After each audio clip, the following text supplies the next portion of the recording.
So now let's have a think about your first steps when you get out onto placement. I'd argue that these are your first steps in any new role that you undertake for the rest of your career, any movement between schools, any promotions, etc., etc. You need to be thinking about these as first steps. In terms of placement, talk to your mentor about the class, about the children in the class, about the young people in the class. Are there things that you need to know about any of the children or young people?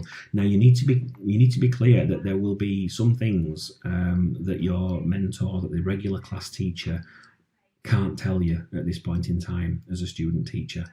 Okay, but they are likely to tip you off about certain students, about issues that they might be having, etc., etc. But any information that they're willing to share with you is really important.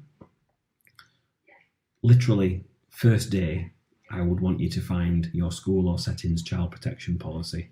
Often and traditionally called a safeguarding policy. If we go back to the documents that I introduced you to in the first film, Keeping Children Safe in Education actually changed the requirement for the name. So a couple of years ago it became a child protection policy, but we're essentially talking about the policies and procedures that your school or setting go through in relation to safeguarding, and that will be informed by and drawn down from those documents that I introduced you to earlier. That's key. It will be a short document. It's something that you need to know where it is. You need to have a read at it, so you know what the guidance for your school is that you need to comply with. But also look at other documents as well, because these will feed into child protection policy. So things like behaviour policies, staff behaviour policies, that kind of thing will all have an impact on child protection and on safeguarding in your school.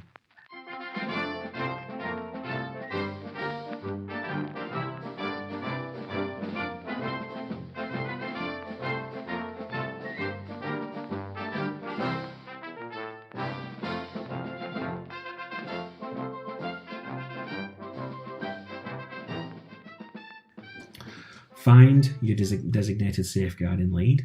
You'll be introduced to them very early, and we're a friendly bunch, so don't be scared. Befriend them.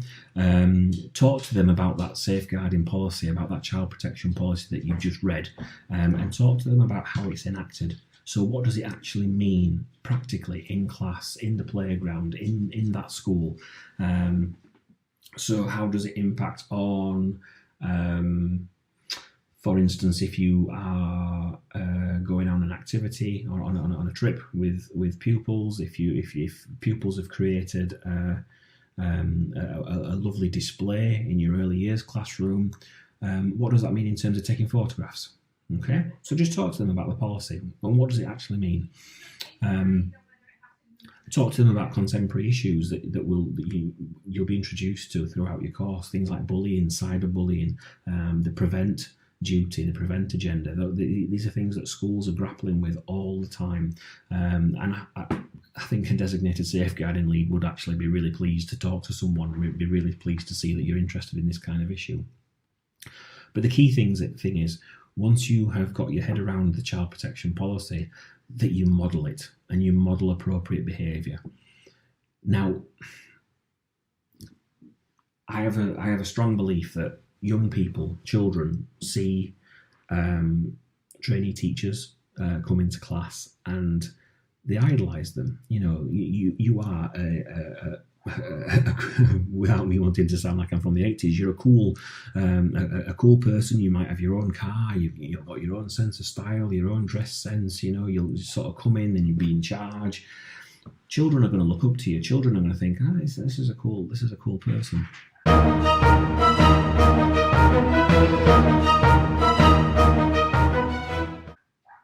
So the way that you talk to children is going to have a profound impact on how other children talk to each other. The way you talk to your teaching assistant, the way you talk to other members of staff in the school, children are like sponges. They take this all in and they will see how you behave with other people and they'll want to emulate that. So make sure that you are acting appropriately, modelling appropriate behaviour at all times. Follow the policy to the letter. So think about things like mobile phones, your mobile phone. Where is it? What do you do with it? Can you take it into class? You know, these are all key things that you need to get your head around really, really quickly. And then my last piece of advice would be have access to a pen and paper at all times. And we'll talk about why in the next movie.